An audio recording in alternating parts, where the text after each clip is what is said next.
नमस्कार। स्थानीय सञ्चारमा नयाँ आयाम समाज रूपान्तरणमा हाम्रो अभियान तपाईँ हेर्दै हुनुहुन्छ स्याङ्जा जिल्लाकै पहिलो टेलिभिजन लक्ष्मी टेलिभिजन। हामीलाई विश्वको जुनसुकै ठाउँबाट पनि www.lakshmitv.com लगन गरेर अर्थात् नेट टिभी एप्सबाट पनि हेर्न अनि सुन्न सक्नुहुनेछ। समाचारमा स्वागत छ। म टीकाराम अधिकारी।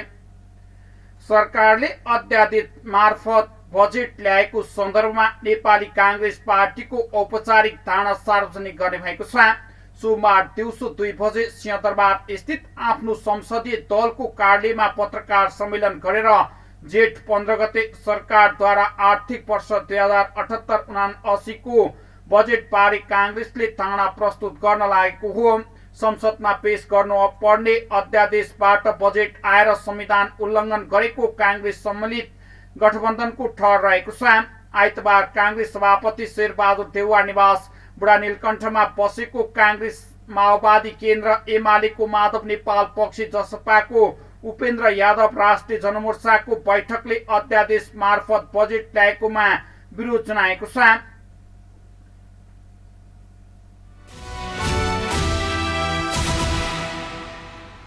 राष्ट्रिय मानवाधिकार आयोगले कोभिड-19बाट उत्पन्न सबै अवसरको सम्बोधन गर्न र श्रमिकको श्रमजीवी वा जीविकोपार्जनको व्यवस्था गर्न सरकारसँग आग्रह गरिएको छ।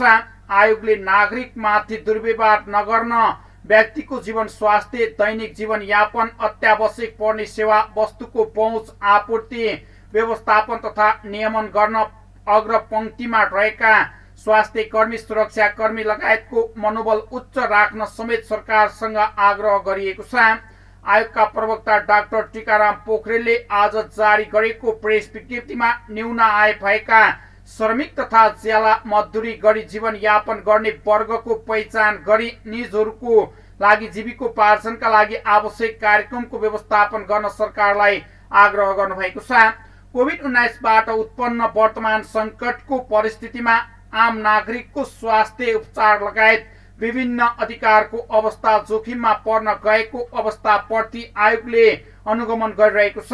आयोगको अनुगमनबाट कास्की, मोरङ, झापा लगायत जिल्लामा अक्सिजन, आइसियु तथा भेन्टिलेटरको अभावमा मान्छेको ज्यान गएको पाइएको छ। मधुमेह लगायत अन्य दीर्घ रोगीले नियमित सेवन गर्नुपर्ने औषधिको अभाव देखिएको र व्यवसायले हालको मूल्यमा सिटामोल उत्पादन गर्न नसकिने बताएको प्रदेश 1 का पहाडी जिल्लामा पीसीआर परीक्षणको व्यवस्था हुन नसकेको, खाद्यान्न तथा औषधिको आपूर्तिमा कमी हुँदा अभाव देखिन थालेको, साथै केही जिल्लाका निषेध आज्ञाको वा अन्य समयमा पसल खोल्दा प्रहरीबाट कानुन बमोजिम कारबाही नगरी निर्घात कुटपिट तथा दुर्व्यवहार गरेको गुनासो आएको आयोगले जनाएको छ। गर्भवती महिलाको नियमित स्वास्थ्य परीक्षण हुन नसकेको तथा 2 वर्ष मुनिका बालबालिकाको नियमित खोप लगाउन नपाएको, मोरङको विराटनगरमा सञ्चालित कोभिड विरुद्धको खोप लक्षित वर्गभन्दा अन्यले लगाएको भन्ने विभिन्न सञ्चार माध्यममा समाचार प्रकाशन हुनका साथै आयोगको अनुगमनका क्रममा समेत ध्यान गराइएको छ।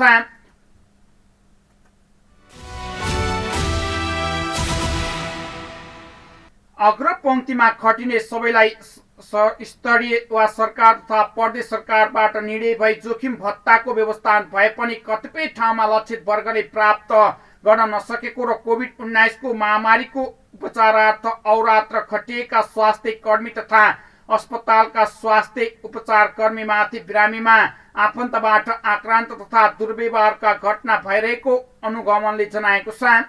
निषेध आज्ञाको समयमा ज्याला मजदुरी गरी खाने श्रमिक वर्गप्रति वा गर्भवती बालबालिका, ज्येष्ठ नागरिक, अपाङ्ग भएका व्यक्तिमा मानसिक असर परेको, यस प्रकारका समस्या सम्बोधन गर्न खालका कार्यक्रम तथा विशेष पहल हुन नसकेको पाएको छ भने त्यस्तै विभिन्न हिरासत, थुनुवा, कक्ष वा कारागारमा क्षमताभन्दा अत्याधिक बढी कैदी बन्दी राखिएकाले कोरोना संक्रमण हुन नसक्ने डर त्रास बढिरहेको समेत पाएको मानवाधिकारले जनाएको छ।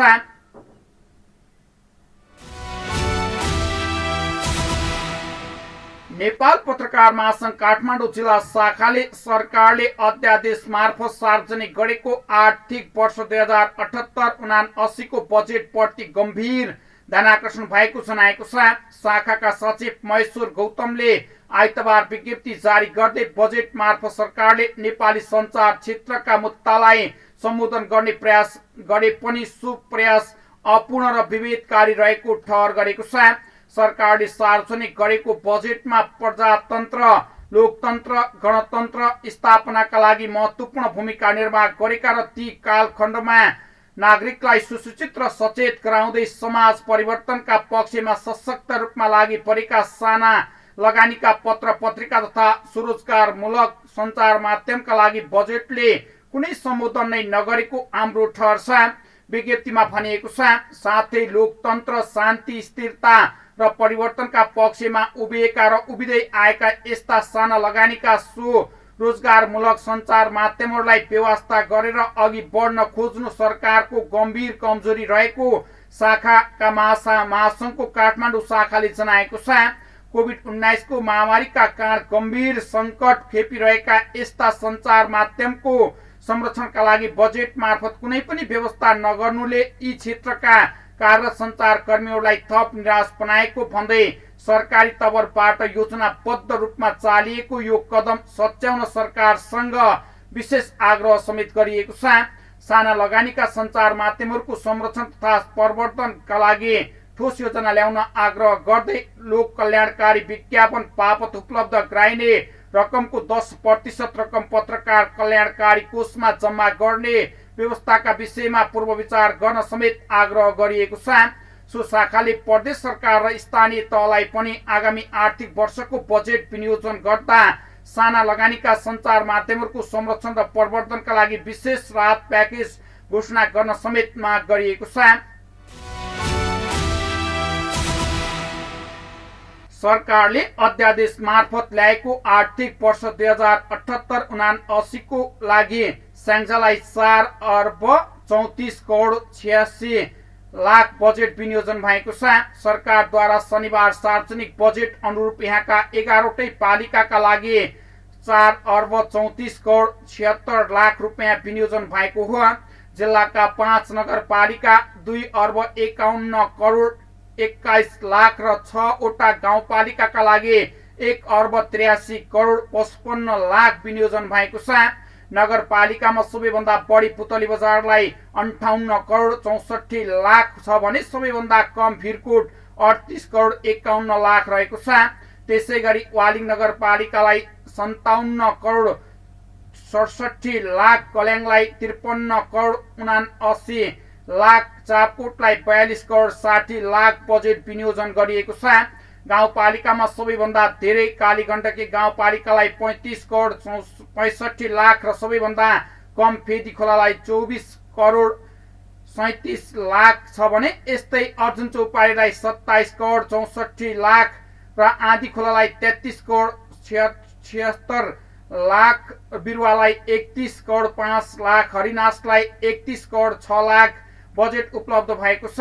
विनियोजित रकम मध्ये समनिकरण वा अनुदानमा 1 अर्ब 19 करोड 30 लाख रहेको छ भने सशर्त अनुदानतर्फ 2 अर्ब 67 करोड 58 लाख, समपूरक अनुदान 13 करोड 71 लाख रहेको छ भने विशेष अनुदान 14 करोड 17 लाख रहेको अर्थ मन्त्रालयको वेबसाइटमा उल्लेख गरिएको छ। विनियोजित रकम गत वर्षको भन्दा 40 करोड 58 लाख बढी रहेको छ भने गत वर्ष समग्र स्याङ्जाको बजेट 3 अर्ब 94 करोड 22 लाख थियो।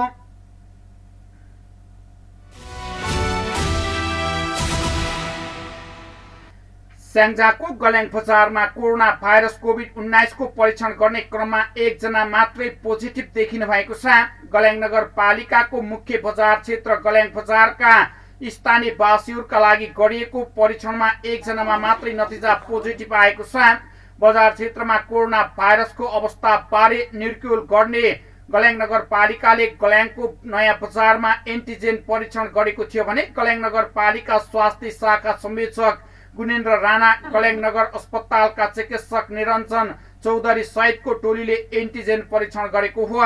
गल्याङ नगरपालिका वडा नम्बर 3 का अध्यक्ष महेश भट्टराईले बजार क्षेत्रमा घर घर पुगेर निशुल्क परीक्षण गर्ने कार्यक्रममा सहभागी हुन समेत आह्वान गर्नुभएको थियो। बजार क्षेत्र खोल्न नहुने कि नहुने वा कम्तीमा खोल्ने भन्ने बारे निर्णय गर्न बजार क्षेत्रमा नै परीक्षण गरिएको उहाँले बताउनु भएको छ। वडा अध्यक्ष भट्टराईले कहिले परीक्षण गर्न नै नचाहेको जानकारी दिँदै इच्छुकहरूलाई निशुल्क परीक्षण गरिएको बताउनु भएको छ। गल्याङ नगरपालिकामा अहिले कोरोनाको संक्रमण कमी भएको स्वास्थ्य शाखा संयोजक गुणेन्द्र राणाले जानकारी दिनुभएको छ। संक्रमणको दर कमी भए पनि सावधानी अपनाउन स्वास्थ्य मापदण्डको पालना गर्न भने छोड्न नहुने उहाँले बताउनु भएको छ।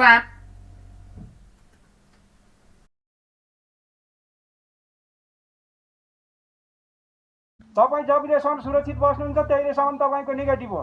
तर भोलि चाहिँ असुरक्षित हुनुभयो भने तपाईँ फेरि सर्न सक्छ, तपाईँलाई फेरि पनि समस्या आउन सक्छ। त्यसकारण यो मास्क चाहिँ जति बेला पनि लाउनु पर्छ तपाईँले। अनि आफ्नो जति कुरा चाहिँ तपाईँको कोभिडबाट बस्ने उपायहरू छ त्यो सबै अपनाउनु पर्छ। तपाईँ अहिले पोजिटिभ भएको मान्छे सुरक्षित बस्नुहुन्छ, बरु आइसोलेसनमा गएर उहाँलाई चाहिँ निको हुन्छ। तर तपाईँ नेगेटिभ आयो भनेर फेरि घुम्न थाल्नुभयो भने फेरि तपाईँलाई फेरि सर्न सक्छ। त्यस कारण चाहिँ आजलाई मात्रै सुरक्षित हो तपाईँ अहिले जाँदाखेरिलाई मात्रै। तर तपाईँ योभन्दा पछि अब हामीले छोडिदिउँ, भोलि गएर तपाईँ त्यस्तो गर्नुभयो भने तपाईँलाई सर्न सक्छ। यसको जिम्मेवार हामी हुँदैनौँ।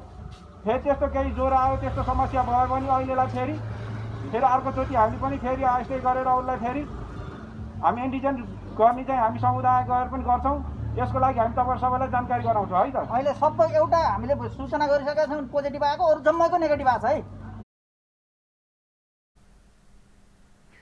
कोरोनाको नयाँ भेरिएन्ट्स आउने क्रम चलिरहेको र सुस्त गतिमा भए पनि संक्रमण फैलने क्रम रहेकाले अझै पनि उच्च सावधानी अपनाउनु पर्ने राणाको भनाइरहेको छ। यसअघि गल्याङ नगरपालिकाले बिरामीको संख्या बढेको भन्दै गल्याङ नगरपालिका वडा नम्बर 11 क्रिनसुरमा पुगेर एन्टिजेन परीक्षण गरेको थियो।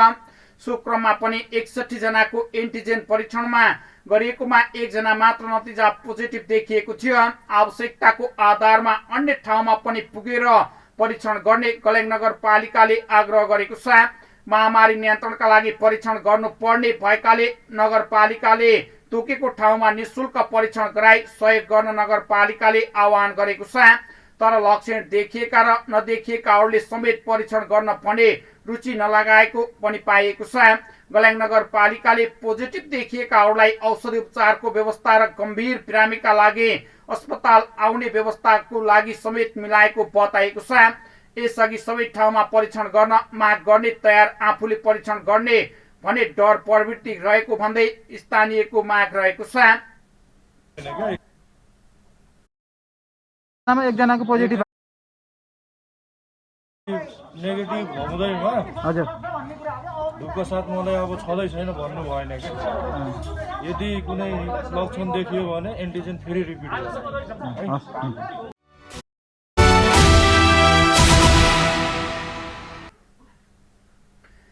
हिमानी ट्रस्ट स्याङ्जा शाखाको आयोजनामा विश्वव्यापी कोरोनाको महामारीमा परेका र समाजमा न्यून आय भएका निषेधाज्ञाका कारण दैनिकी सञ्चारमा समस्या परेका स्याङ्जाको गल्याङ नगरपालिका वडा नम्बर 3 स्थित तल्लो गल्याङ र माथिल्लो गल्याङ क्षेत्रलाई चिन्ने पानीमा एक कार्यक्रमको आयोजना गरी दैनिक उपभोग्य वस्तु राहत स्वरूप प्रदान गरिएको छ। स्याङ्जा गल्याङ नगरपालिका वडा नम्बर 3 तल्लो गल्याङ निवासी 52 परिवारलाई लक्षित गरी हिमानी कोष मार्फत आइतबार 15 परिवारलाई र सोमबार 17 परिवारलाई गरी 32 परिवारलाई राहत वितरण गरिएको छ। प्रत्येक परिवारलाई चामल 15 किलो, दाल 2 किलो र नुन 1 किलो, तेल 1 लिटर र क्वाटी 1 किलो र आलु 3 किलो लगायत अत्यावश्यक सामग्रीको प्याकेज बनाएर हस्तान्तरण गरिएको छ। तल्लो गल्याङ र माथिल्लो गल्याङ चिन्ने पानीको दुवै कार्यक्रमका प्रमुख अतिथि गल्याङ नगरपालिका वडा नम्बर 3 का वडा अध्यक्ष महेश भट्टराईले यो विश्व महामारीको रूपमा फैलिएको कोरोना भाइरसका कारण समुदायमा रहनुभएका अति विपन्न गरिब परिवारको दैनिकी सञ्चारमा समस्या भएको र नागरिकहरूलाई हिमानी ट्रस्ट स्याङ्जा शाखाले महत्त्वपूर्ण कार्य गरेर मानवीयता प्रस्तुत गरेको भन्दै दिन दुखीको सेवा लागेकोमा धन्यवाद समेत दिँदै भोलिका दिनमा पनि यस्तै रचनात्मक र सृजनात्मक कार्यका लागि लाग्न समेत आह्वान गर्दै समाजमा समस्या परेको खण्डमा आफूलाई सम्झन वा आफूले पनि सक्दो सहयोग गर्ने कुरामा जोड दिनुभएको छ। यो पहल गर्ने यो हिमानी ट्रस्ट स्याङ्जा मार्फत जुन काम गर्नुभयो सागर नेउपाने निवाखरकको भाइलाई म हार्दिक धन्यवाद दिन चाहन्छु। उहाँहरूले धेरै मानवीय राम्रो काम गर्नुभएको छ। त्यस्तै वालिङकी कमला लामिछाने बहिनीलाई पनि म हार्दिक धन्यवाद दिन चाहन्छु। त्यस्तै हाम्रो आदरणीय रमाकान्त जैसी जसले यो कामलाई सुरुदेखि नै मलाई सम्पर्क गर्नुभयो र सबै दाजुभाइहरूलाई यो विपन्न परिवारहरूलाई बढाउनको निम्ति उहाँले आग्रह गर्नुभयो। यसको निम्ति उहाँहरूप्रति हिमानी ट्रस्ट र सागर नेउपाने कमला लामिछाने विशेष गरी रमाकान्त जैसीज्यूलाई म हार्दिक आभार प्रकट गर्न चाहन्छु। र तल्लो गलिङ निवासी हाम्रो अध्यक्ष दाई, यो टोल समितिको अध्यक्ष दाई, पदम दाई, त्यस्तै हाम्रो जाने नेत्र दाईले जुन समायोजन गरिदिनु भएको छ उहाँहरूलाई पनि हार्दिक धन्यवाद दिँदै विशेष गरेर लक्ष्मी टेलिभिजन यहाँ आउनुभएको छ, जस्तै एफएमको हिमानी ट्रस्टलाई पनि हार्दिक धन्यवाद दिन चाहन्छु। त्यस्तै सागर नेउपाने जीलाई पनि म हार्दिक धन्यवाद दिन चाहन्छु निवाखरकलाई। त्यसपछि कमला लामिछाने ज्यू उहाँले पनि यसलाई पहल गर्नुभएको छ। विशेष धन्यवाद रमाकान्त जैसीलाई पनि दिन चाहन्छु। हामी सबै मिलेर अब कोभिड-19को मलाई लाग्छ अब अलिकति हल्का अवस्था भएको छ। हामीले गैरी नगरपालिकामा 27 जना होनहार व्यक्तिलाई हामीले गुमायौँ। त्यस्तै हामीले गैरी नगरपालिका वार्ड नम्बर 3बाट पनि 9 जना व्यक्ति हामीले गुमाउन पुग्यौँ। आज मात्रै हाम्रो केबलमा काम गर्ने सञ्चारकर्मी भाइ टोपालाई पनि आज गुमाएका छौँ। उहाँप्रति पनि म हार्दिक श्रद्धाञ्जली अर्पण गर्न चाहन्छु। म अत्यन्त दुखित छु। यो नै नेगेटिभ मात्रै फेरि पूर्णता होइन, हामी सबै अझै पनि सचेत हुन।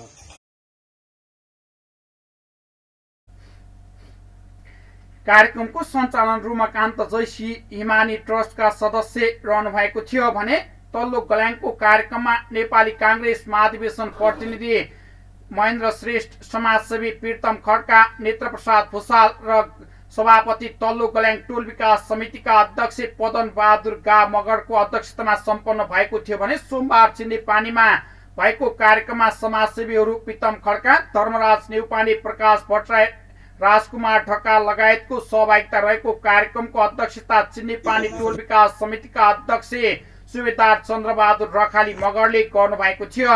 हिमानी ट्रस्ट स्याङ्जाका सदस्य रोमकान्त जैसीले स्याङ्जाका विभिन्न ठाउँमा यस्ता कार्यक्रम सञ्चालन गर्ने र केन्द्रले 77वटै जिल्लामा कार्यक्रमको आयोजना गरेको बताउँदै निकट भविष्यमै स्याङ्जाको वालिङ पुतली बजारमा रात वितरण कार्यक्रम समेत गरिने र भोलिका दिनमा पनि यस्ता सहयोगका कार्यक्रमहरू थप गर्दै लैजाने कुरा समेत जैसीले बताउनु भएको थियो।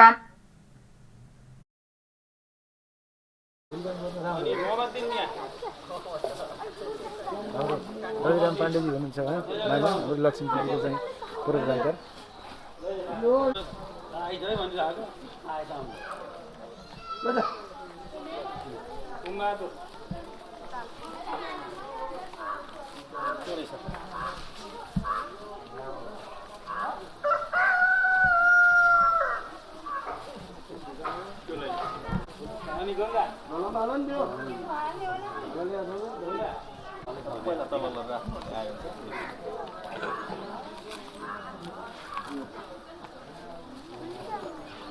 बताउनु खोजेको कि Himani trust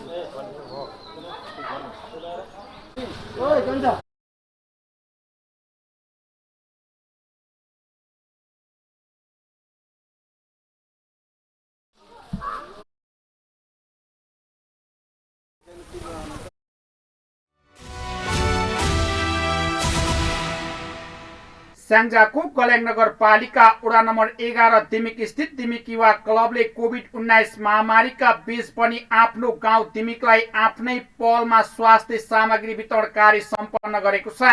corona virus COVID-19 को दोस्रो लहरले नेपालमा महामारी रूप फैलिरहेको अवस्थामा स्वास्थ्यका क्षेत्रमा विभिन्न गतिविधिहरूका प्रयासहरू भइरहेका बेला यता दिमिक युथ क्लबले पनि केही स्वास्थ्य सामग्री जनचेतनामूलक कार्यक्रम सहित परिवारका वैदेशिक रोजगार वा अन्य बाहिर ठाउँबाट आउन सक्ने सम्भावित सदस्यहरूको अभिलेख राख्ने तथा उहाँहरूबाट आम समुदायमा वा घर परिवारमा कोरोना भाइरस संक्रमण सर्न सक्ने भन्दै जनचेतनामूलक कार्यक्रम समेत गराएको छ।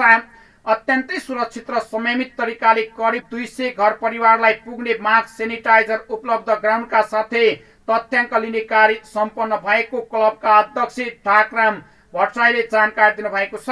उहाँले भन्नुभयो, आफ्नो गाउँ समाज संरक्षण गर्ने जनचेतना जगाउने कार्य हामी आफैले गर्नुपर्ने र यति बेला गण्डकी प्रदेशकै कोरोना महामारीको उच्च जोखिम भोगेको स्याङ्जाको कल्याङ नगरपालिका वडा नम्बर 11 मा मात्रै 6 जनाको ज्यान गुमाइसकेको भन्दै यो महामारी र आपद विपदका बेला हामीले आफ्नो अभिभावक वा अभियान सञ्चालन गरेर जनचेतनामूलक कार्यक्रम सञ्चालन गरेको र यसबाट केही भए पनि सहायता मिल्ने र रोकथाममा सहज हुने समेत अध्यक्ष भट्टराईले बताउनु भएको छ। यस्तो कार्यले युवाहरूको एकता, रचनात्मक कार्यले गाउँलाई सुरक्षित बनाउनुको साथै क्लब स्थापना कालदेखि नै रचनात्मक कार्यमा लागेको र गाउँ ठाउँमा परेका समस्या, आपद विपद र आफ्नो गाउँको पहिचान गराउने कार्यमा क्लब क्रियाशील भएको पत्रकार हरि अर्यालले लक्ष्मी टेलिभिजनलाई जानकारी दिनुभएको छ।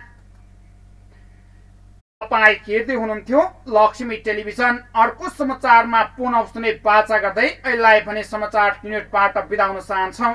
तपाईँ भने हेर्दै गर्नुहोला लक्ष्मी टेलिभिजन। नमस्कार।